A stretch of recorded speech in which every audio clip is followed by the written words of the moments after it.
wants to tame me. You can't catch me on the run, cause I'm gone, yeah. I blaze trails, set fire to what's behind me. No, I'm never looking back, I'm on the run. I could only ever be what I'm made to be. Feels good when I'm living on the edge. Watch me now, roll like thunder, gonna shake the ground. Can't stop me now, I don't give up and I won't back down. I'm a force of nature, can't be contained. I got lightning running all through my veins. Watch me now, watch me now.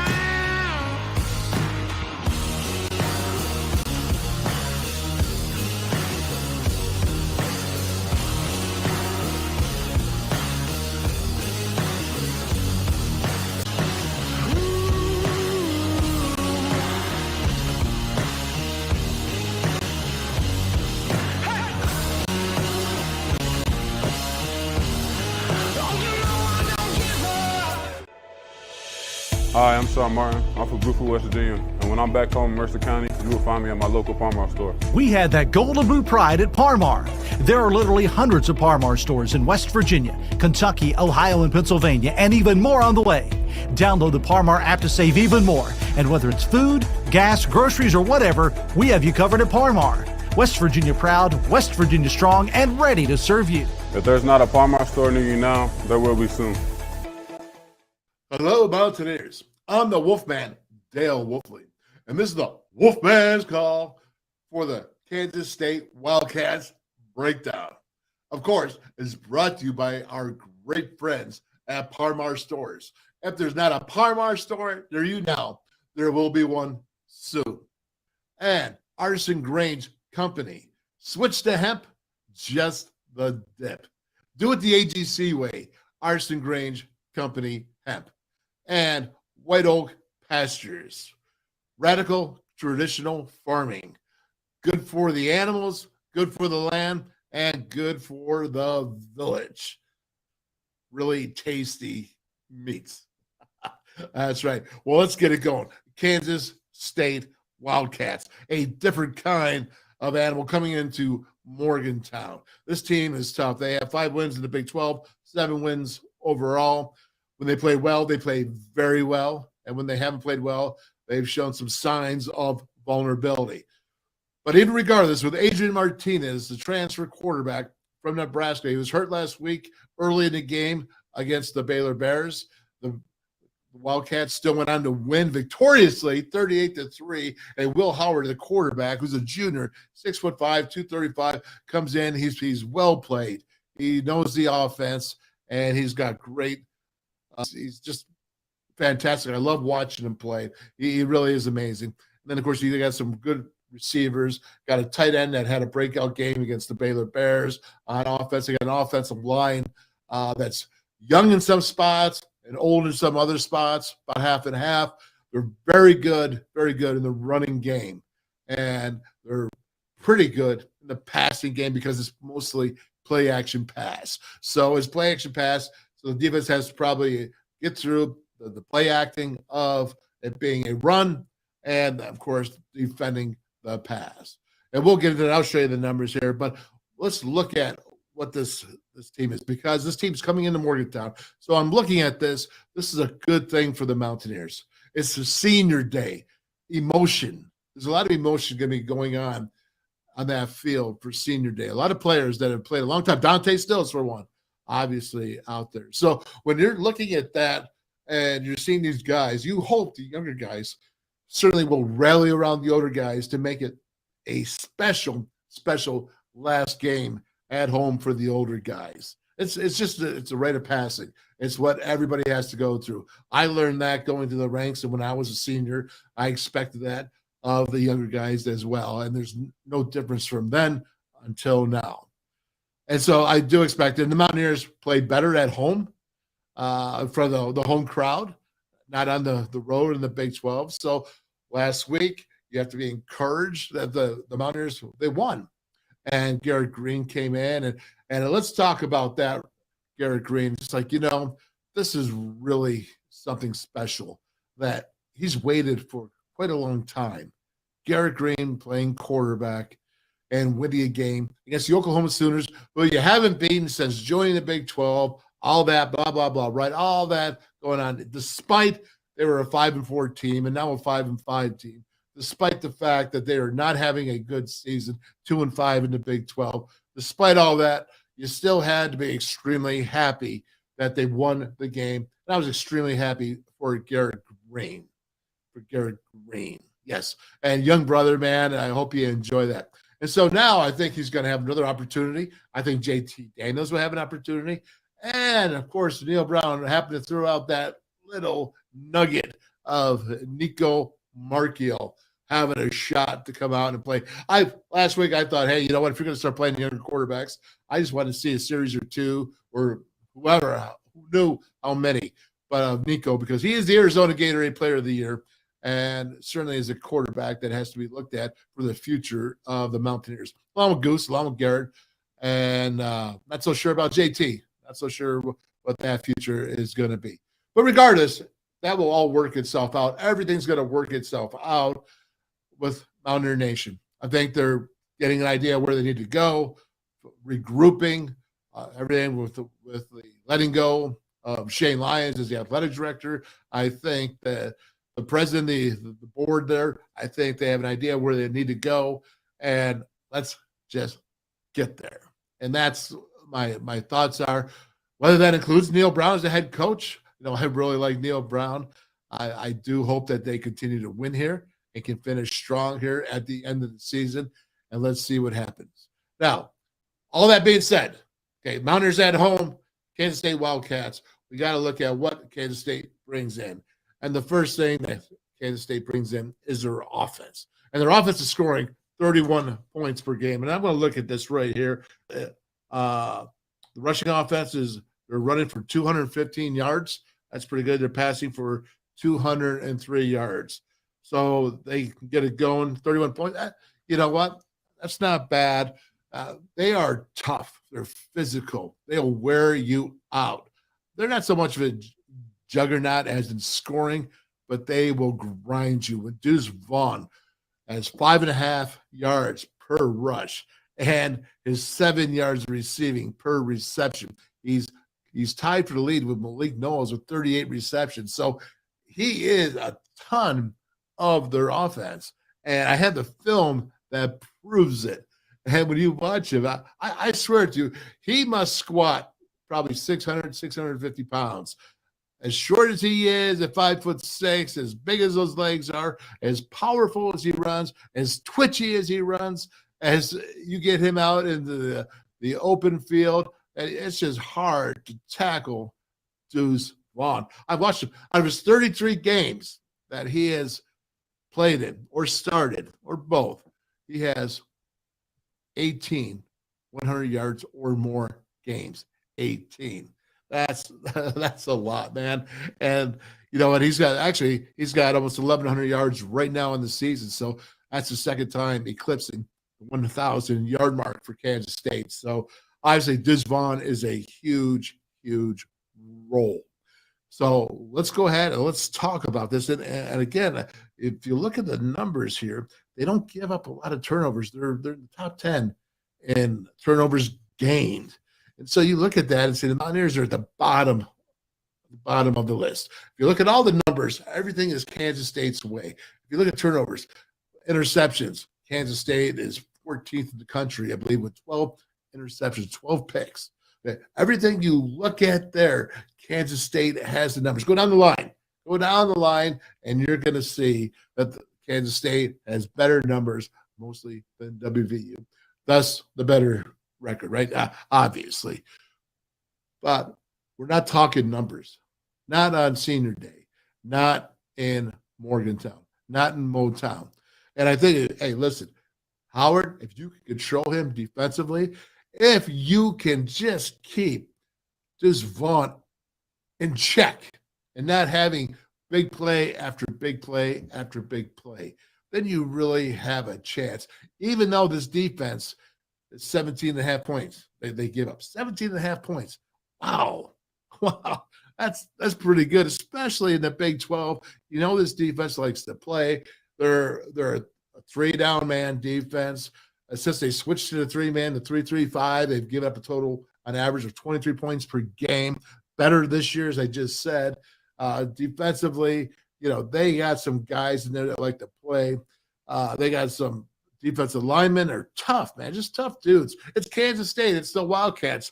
It's what they've always been. I don't care if you go back for Coach Snyder. It doesn't matter. Basically, they've been the same team, the same offense. Calvin Klein's still the coordinator there. It doesn't matter. They're basically the same team to me when I look at Kansas State. Nothing real crazy. Nothing they're going to try a couple trickery plays. They'll try to get you. But you know what? It's run, it's pass, it's play action. It's grinded out. It's wear you down. That's K-State football. That's Wildcat football. And the Mountaineers have to be prepared for that. I'm excited because, think about this. If I'm the defense and I've been getting a lot of, hey, this has not been good. And, you're not playing well here. This is you still have a chance to go play an extra game at the end of the season. You still have an opportunity. You've seen that Oklahoma State has been beaten before and are having their own issues. Kansas State, they're not TCU. They're not undefeated because they have 3 losses, so they have some vulnerabilities. But you got to go out and you got to make plays. You got to be a little bit uncharacteristic of what you have been. When you look at interceptions, I think the Mountaineers are 127th in the country. I mean, that's the bottom, right? So what are they going to have to do? They're going to have to go out and they're going to have to make things happen. What happens when they go ahead and they get turnovers? What happens? They go ahead and they're victorious.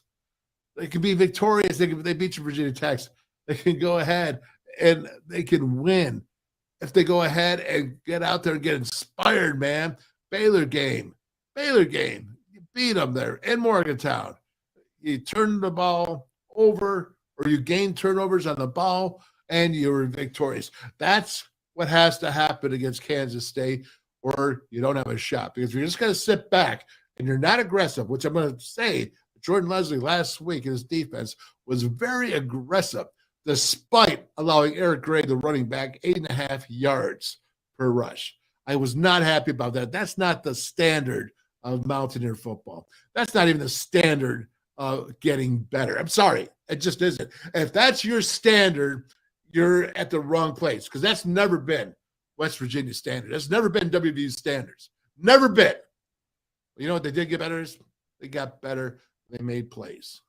They stopped the points. I'll give you that. I'll say, yeah, they got better there. They only allowed Oklahoma 20. They were scoring 33 points, gave Oklahoma 20 points. I don't think Oklahoma wanted to be there. I think Oklahoma dropped 14, maybe 21 points right in their hands.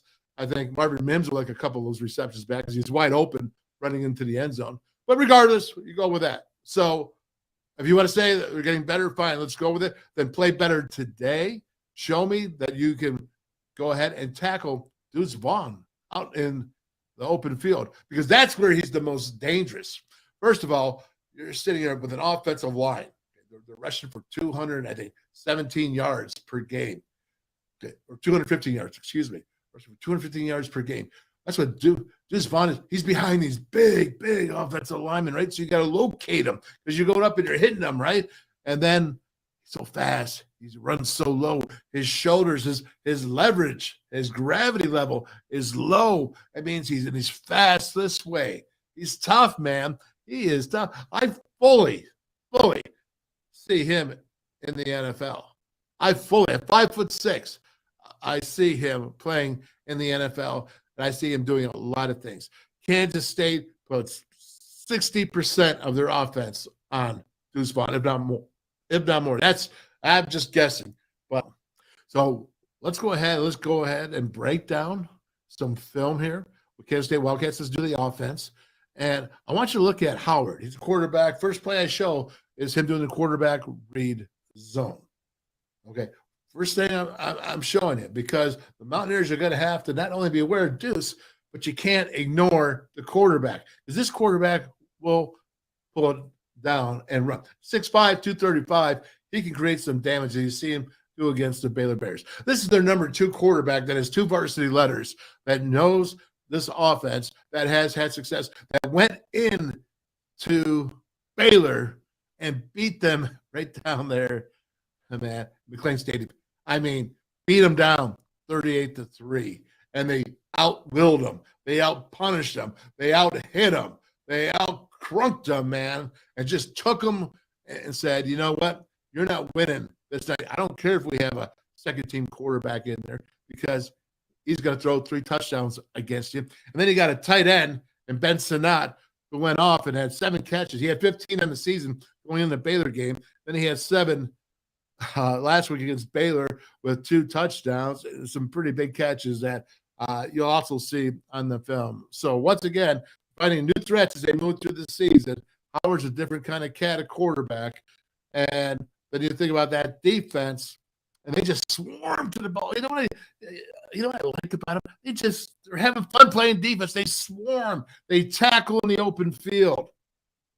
They break down. They look like they got fundamentals, man. And they're fun to watch. They really are. They're fun. And that's why they're only giving up 17.5 points per game. Because when it gets down to the nitty-gritty time, they are nitty-gritty, and they're not giving you those touchdowns. And that's where the Mountaineers have to have a success, is getting in that red zone and scoring touchdowns to field goals, because they'll get you if you score field goals. If you're not scoring touchdowns, they'll get you. And you got to hold on the other side of the offense. You got to hold Deuce Vaughn from making big plays. Even Malik Knowles, number 4, the wide receiver that's hurt the Mountaineers in the past.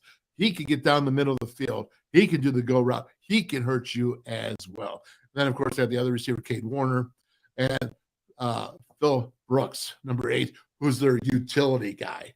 So there's a lot of options on offense now. Even with Sinnott coming up, there's a lot going on the defense. They have some really, really excellent football players. But let's go ahead. Let's take a look at their offense. Let's break it down. First, a word from our sponsor, our great friends, Parmar Stores. Hi, my name is Wyatt Milam, and I'm from Canova, West Virginia. When I'm back home in Canova, you will find me at my local Parmar store. We had that golden blue pride at Parmar. There are literally hundreds of Parmar stores in West Virginia, Kentucky, Ohio, and Pennsylvania, and even more on the way. Download the Parmar app to save even more. And whether it's food, gas, groceries, or whatever, we have you covered at Parmar. West Virginia proud and ready to serve you. And if there's not a Parmar store near you now, there will be soon. This Kansas State offense. Adrian Martinez, the quarterback transfer from Nebraska, is out last week against the Baylor Bears. Howard stepped in, had 3 touchdowns, had a big night. He can throw the ball, he can hand the ball off to Deuce Vaughn, and he can run the ball. The offense is scoring 31 points per game, 215 yards on the ground. That's good enough for 15th in the country, and 203 yards in the air. They can do either. They're pretty balanced, but again, it's going to focus on Deuce Vaughn, the running back, and what you do off of Deuce Vaughn, the running back.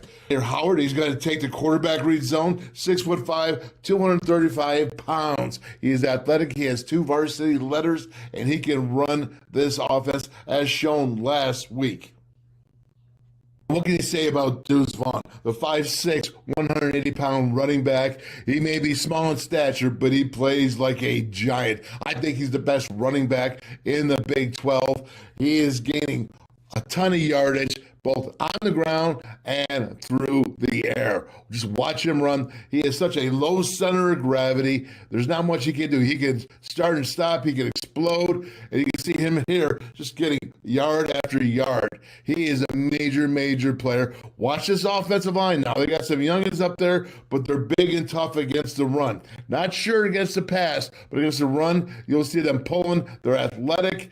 And I like how they play offensive line. They are tough. It's Kansas State. Yeah, they're Wildcat tough. And you can see Deuce Vaughn carrying the Baylor Bears on his back. He is strong. Look how powerful he is. Deuce Vaughn gained 1,081 yards for an average of 5.5 yards per rush. 5 TDs with a long of 69. But he's also tied for number 1 passing with Malik Knowles on the team. Averages 7 yards per reception. He's got 3 TDs, man. He's about 27 yards per game. You got to watch him on the ground and through the air. You're going to see him just coming out of the backfield, getting the first down really easy. Just a rip down coming off. Watch here again. He's got great hands. He'll make the catch. He'll make it at bad angles. You're going to find out he's going to come in here. Wow, look at this. He has the patience, the poise. Watch the end zone shot. You're going to see the patience, poise, and they're going to set him up. He's in quads. Look at that. There you go. He's used to it. He's an advanced route runner. And about here in the slots, 3rd and 7, they have no problem looking for him deep. Watch as you'll see him come up. He'll go short, medium, or long. That's incomplete, but he is a danger. He's a threat. He has hurt the Mountaineers before on go routes. Perfect picture of Deuce Vaughn coming out of the backfield, just a swing pass out to the flats. You go out there, you try to defend against him. You're not going to tackle him in the open field. Not a chance. Howard throws the ball out to Deuce, trying to tackle. Listen, he's got no chance. 1-2 jukes, he's gone. Check out the end zone shot.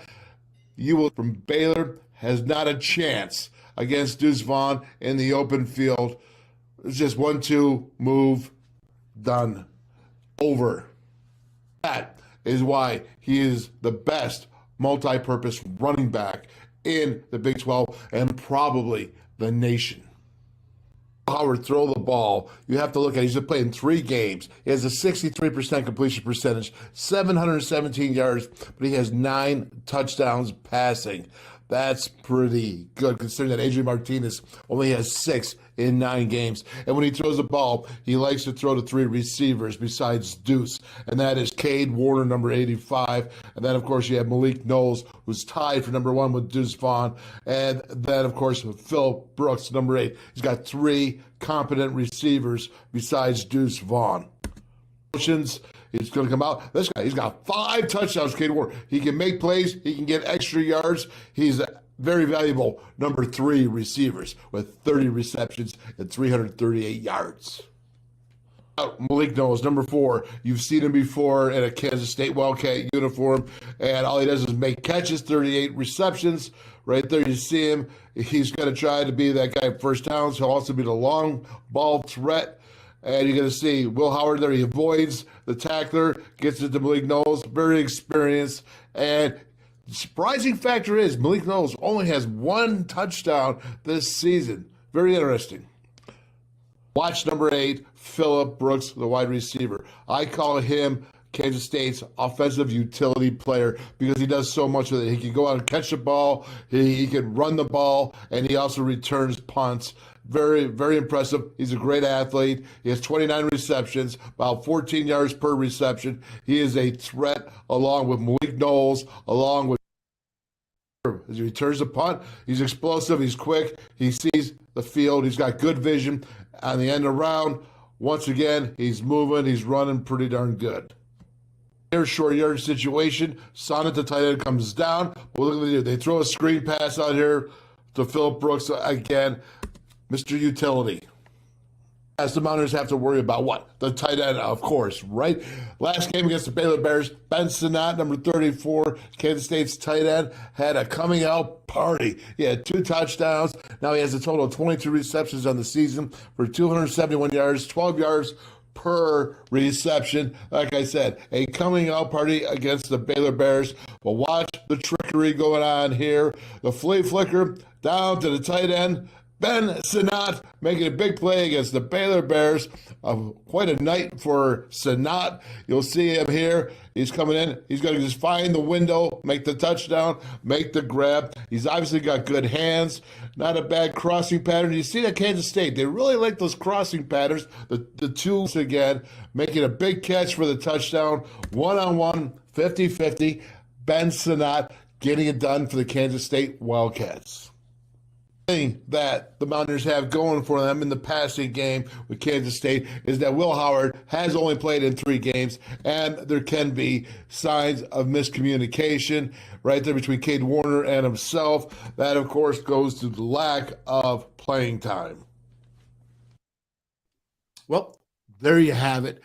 You saw the offense. We're not going to show you. The offensive line is big and they're tough. Now, I've seen the young guys, they're not so great, in the passing game. So the Mountaineers can get on the edges of those offensive linemen, work the edges, not the center, because they're big dudes. So if you work down the center, you're not going to get very much. But the defenders of the Mountaineers, can work the edges, they can create some movement on the offensive line that's going backwards because they're moving backwards for the pass, and they can actually get to the quarterback because, as all things, when you think about Howard, yes, as I said, he's a veteran.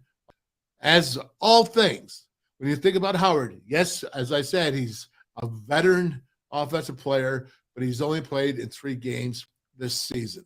There still is a lack of total amount of plays that could have been played by this point in the season, and he only has 3 games worth of that. So again, that's a good point. It's something that you want to consider when you're putting that pressure on. Again, I don't think Jordan Leslie has a choice. You got to put pressure here. You got to put pressure. You got to stop Deuce Vaughn. You got to put pressure on the quarterback so he's making bad decisions, not letting Malik, not letting Phillip, not letting Cade, all those receivers have the opportunity to get open, because that will just spell trouble down the line. And remember, Deuce Vaughn coming on the backfield is huge. He will go short. He'll do a swing pass. He'll do a screen. He'll do medium routes across the middle. I showed you, actually, that you saw the quad, and he just had that poise. He's an advanced route runner. You got to know where he is. And he'll also do the go route. I've never seen a running back used so many times in his career as a go route running back. Kind of, just doing the wheel route down there. You'll see that with him. So if the Mountaineers can stop Deuce, they have an opportunity to win the game, in my opinion, if they can stop him and hold Kansas State down in the points. Now, let's start talking about this defense. And when I think about it, okay, so we're not sure what quarterback is going to start. And some people are like, wait a second. Garrett Green earned the right to play. He won the game against Oklahoma. And you're darn right he did. And all of you people that are saying, why aren't you naming him in the starter? Well, because you're not thinking right. You're in a position where your offense has struggled with JT Daniels, at least the past few weeks. You're in a position where, you know what, thinking about it, why would you let Kansas State know which style quarterback to go ahead and prepare for? Because if they had to prepare for JT Daniels, which now with Neil doing what he did, they have to prepare for JT Daniels. That takes only half the time, or whatever percentage it is, that they don't prepare for Garrett Green. So if they prepare for JT Daniels, say 30%, because they think Garrett Green's going to start, that means that 30% of the time they weren't preparing for Garrett Green. And that can give an advantage. And then you go ahead and you sit there and you say, well, Nico Marchio may come in. And then you got a coordinator saying, that's aggravating because he is Arizona Gatorade Player of the Year. He's a freshman, don't know what he can do, have no idea. But that's the problem. Coordinators all want to know what you're going to do. And when they don't have an idea, that bothers them. And not naming Garrett Green as a starter, or if Garrett Green's going to come in again the same way he did with JT Daniels. Listen, I said last week, I tweeted it out there right away. JT Daniels, I saw him. I saw his body language right off the bat was not good. He threw that interception. I'm like, okay, you got to bench him right now. They did try to bring him back on. He was so effective, whatever you want to call it. What happened is Garrett Green then took over. But here's the thing. Garrett Green took over on a defense that was 119th in the country against the run. Okay, so let's keep in mind that you might need JT Daniels in there to throw the ball, because Kansas State is giving up 217 yards in the passing game. JT Daniels may be needed to be in there. You don't know what's going to happen. They may just sit there and say, okay, listen, Garrett Green, we're going to stop the run. Even though you are a runner, we're going to make sure we put 8 guys in the box, and we're going to make you throw the ball. I don't know if Garrett Green can go a full game in Power 5 and win just by throwing. I haven't seen it yet, and I'm not saying he can't, but I'm not saying he can. That's what I'm saying. I'm saying JT Daniels may be needed. So you got to keep them both in the game, both keep their heads in it. because I know how much of a disappointment this has been for JT. And now you have Nico in there. It was like, hey, I'm not even going to burn a red shirt here. I'm just going to go out there. He doesn't even know that this is a Power 5 game or whatever. He's just going to go out and play football. What's he worried about? He's not burning any time. He's just going to go out and be what he's done all his life. So, again, you have some really interesting storylines there and some things as a coach you have to really be prepared for as the Mountaineers and also with Kansas State. So with that being said, let's go ahead and let's take a look here at this Kansas State Wildcat defense. Only 17.5 points per game. They are stingy. They are nasty. And they will bring safeties, corners, linebackers. They'll move around the offense or the defensive line. They'll go 3 defensive linemen. They'll go 4, and they'll even go the double eagle with the outside backers there, having a 5 defensive man up front. So they'll give you all kinds of looks. The offensive line is really going to have to be in tune with what the game plan is for the Mountaineers. What is that game of running, passing? There's certain players on that team across from them that really enjoy playing this football game, and they really enjoy playing defense. And they're fired up, and they're looking to go play in that Big 12 title game. Here's Kansas State Wildcats defense. This Kansas State Wildcat defense, because they're only giving up 17.5 points per game. That's number 12 in the country. Rushing defense, only 144 yards per game. And the passing defense, they're giving up 217 yards. I'm telling you right now, they're a pretty tough group, but they won't give up the points. They're very, very stingy. Here you can see that they've gone to a 3-3-5 in their scheme, and here you're going to see double eagle. Watch this. They bring the 2 guys down, make it a double eagle. You got 3 guys, 5 guys on the defensive line, and they'll stop you on the run. They stop the run, man. They are tough. They are physical. Watch them here. They're a cover 4 team. They're a man-free team. They will blitz. Right there's Austin Moore, who's a leading tackler with 69 tackles. Once again, watch them in the open field here. They like contact. They will come get it. You know, with Garrett Green, with the possibility of him playing, that they're going to be there waiting for that quarterback read zone play. So Garrett Green's going to have to be on top of his toes. You'll see a 3 defensive line front, 4, and a 5-man front. They are big and just putting pressure on. Remember, this Baylor offensive line is supposed to be one of the best in the Big 12, and Kansas State defense completely handled them in the 38-3 defeat. Watch again. Watch them swarm tackle. This is what I like about K-State, man. They swarm, and they're always coming around with new stuff, making tackles in the open field. They like to play football, and you got to admire a team that likes to play football. Scoring defense. Look at the passing defense. They're only giving up 217 yards through the air. They like schematically cover 4, cover 1. That's man free. They will bring the backers. They will stun. They will bring the safeties, and they will bring the corners at times. Again, Austin Moore, number 41, is leading the team in tackles with 69. But you have Felix Uzama, who's leading the team in TFLs with 9, and he's also leading the team with 7.5 sacks. This defense likes to get after it. They will stunt you. They will move around. They will come at you. There you saw man free. Once again, they're bringing the heat. Don't mind bringing the pressure in there. Going to make plays, pass breakups. They're an exciting defense. Here, they're going to bring the offensive line is going to have to stay sharp in the passing game as the DBs need to make plays. More heat coming at the quarterback, and you see them just pouring it on there to do a little bit of zone there. Whatever quarterback the Mountaineers have, they have to be on top of their toes. Again, this is 4th down here. 4th down, and they stop them. They are excited. Kansas State beats the Baylor Bears 38-3. They are on fire. So there you have it. You have the Kansas State Wildcats. They're really good in special teams, field position. All that has to be taken into account. I really believe the Mountaineers have to win the turnover game. Not only do they have to win the turnover game, but they have to score points off of those turnovers. They have to have some short fields to help create that advantage of scoring points. They have to be very creative offensively in their play calling. They have to be very sound defensively in their defensive playing.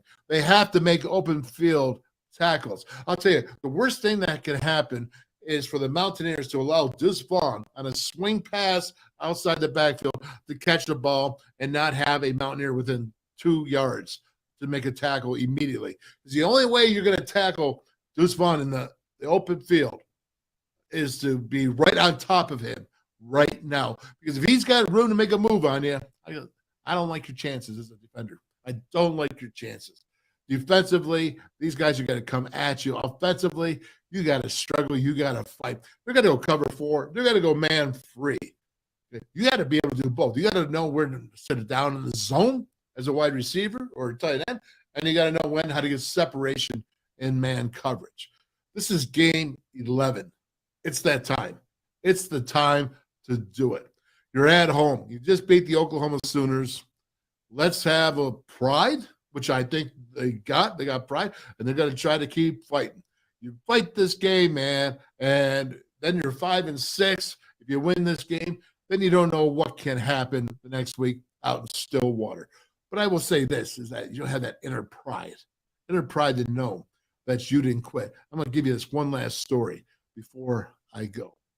Mike Jacobs was the offensive coordinator here at WVU for the 1988 11-0 regular season team and the 1993 11-0 regular season team. And then afterwards, he left and he came out to Arizona when I was coaching as a head coach at Phoenix College. Man, I thought we had a team that year. I was ready to roll, and injuries just came up in the preseason. Oh, starters went down and just depleted. I understand what it's like to get depleted with injuries. You thought you're going to have some talent, and you thought you're going to have a successful season because of the players you had returning. Well, it all changed. And first half of the season, we got bombed, killed. And it was tough because we thought we were going to be good. And, you know, it's not easy keeping a junior college team together. Remember, these are freshmen and sophomores in college. These are not juniors and seniors. These are freshmen and sophomores. It's a junior college team. And to keep them together and to keep them fighting was extremely difficult, and to keep them looking forward to getting better each and every day despite a losing record, despite actually getting hammered by opposing teams at times that season. And they eventually kept getting better and better and better. And I remember Mike Jacobs coming to me and saying, Wolf, this is the best job you've ever done as a coach. And I'm like, dude, man, you got to do kick me when I'm down, you know, because it's a tough season. Yeah, I hear you. Best job I've ever done as a coach. And I goes, no, I'm serious. Because the coaching that you did and keeping this team fighting to get better by the end of the season, because as the best coaching I've ever seen you do. I thought about it for a while, and it sunk in. And you know what? And if I can see that this team is getting better, is fighting, you know, the coaches keep fighting, keep getting better, keep trying to work things out, keep playing to win. If they can win, you know, it's a great sign. It's a great sign. So let's go Mountaineers. Let's take it to this Kansas State Wildcat team. Let's take them and let's get after them, Mountaineer style football. The Mountaineer way, man. Physical. Out hit them. Outplay them. Outscore them. And you'll be victorious. And that, my friends, is your Kansas State Wildcats WolfMan's Call, the breakdown. Sponsored by our great friends at Parmar Stores. If there's not a Parmar store near you now, there will be one soon. And Arson Grange Company. Switch to hemp, just the dip. Do it the AGC way. Arson Grange Company, hemp. And White Oak Pastures. Radical traditional farming. Good for the animals, good for the land, and good for the village. Hail, West Virginia. Let's go, Mountaineers. Keep fighting. Boom!